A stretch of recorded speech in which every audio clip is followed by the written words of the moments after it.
ဒီကျောက်ဆောင်ဟာရုရှားနိုင်ငံကရာစနိုဒါနယ်မြေရဲ့ပင်လယ်ကမ်းခြေမှာထိထိကြီးရပ်တည်နေတဲ့အံ့ဩဖွယ်ရာသဘာဝအဆောက်အုံတစ်ခုဖြစ်ပါတယ်။အမြင့်25မီတာ6ထပ်တိုက်ခန့်ရှိပြီးအလျား20မီတာရှိတဲ့ဒီကျောက်ဆောင်ဟာကြည့်လိုက်ရင်ပင်လယ်ပြင်မှာလွှင့်တင်ထားတဲ့ရွက်လေတစ်စင်းနဲ့တူလွန်းလို့ဆေးရော့လို့အမည်တွင်တာပါ။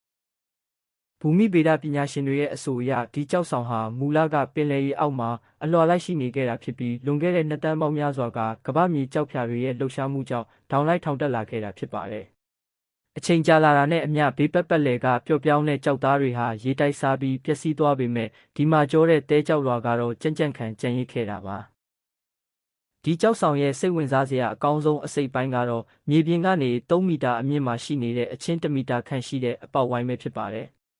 ကာလရှည်ကြာစွာလက်ခံထားကြတဲ့ပုံမြင်တွေရတော့19ရာစုကုတ်ကလေးစစ်ပွဲအတွင်းရုရှားရေတပ်ကအမြောက်နဲ့လေ့ကျင့်ပစ်ခတ်ရာကနေဖြစ်ပေါ်လာတဲ့အပေါက်လို့ယူဆခဲ့ကြပါတယ်။ဒါပေမဲ့တကယ်စစ်မှတ်တမ်းတွေရတော့တင်မောတွေကဒီကျောက်ဆောင်ကိုအမြောက်နဲ့အကြိမ်ကြိမ်ပစ်ခတ်ခဲ့မှုပေမဲ့ကျောက်သားကအလွန်မှာကျောလွန်းတာကြောင့်အမြောက်ဆန်တွေဟာအပေါက်မဖောက်နိုင်ပဲလွင့်စင်ထွက်သွားခဲ့တာလို့ဆိုပါတယ်။ပညာရှင်တွေကတော့ဒီအပေါက်ဟာအမြောက်ကြောင့်ဖြစ်တာမဟုတ်ပဲတဘာဝအတိုင်းဖြစ်တာဒါမှမဟုတ်ရှေးဟောင်းလူသားတွေရဲ့လက်ရာဖြစ်နိုင်တယ်လို့ယူဆကြပါတယ်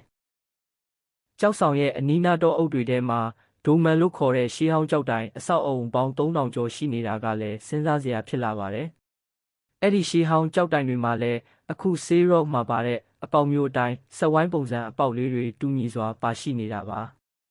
ဒါကြောင့်တချို့ကဒီကျောက်ဆောင်ဟာတဘာဝအတိုင်းဖြစ်လာတာထက်ရှေးဟောင်းယဉ်ကျေးမှုတစ်ခုခုရဲ့အစိတ်ပိုင်းဖြစ်နိုင်တယ်လို့တွေးဆကြပါတယ်။ဘလို့ပဲဖြစ်ဖြစ်ဒီကျောက်ဆောင်ဟာနှစ်တန်းကြီးကြက်ကြက်ခံလာခဲ့ပေမဲ့အခုခါမှာတော့လေတံမိုးတံကြောင့်တဖြည်းဖြည်းအကွဲကြောင်းတွေဖြစ်ပေါ်လာနေပြီးနောက်တစ်ချိန်မှာတော့ပင်လယ်ထဲကိုပြိုကျပျောက်ကွယ်သွားနိုင်ခြေရှိနေတဲ့အတွက်ရုရှားနိုင်ငံရဲ့ထိန်းသိမ်းရမယ့်တဘာဝအမွေအနှစ်တစ်ခုလည်းဖြစ်နေပါတယ်။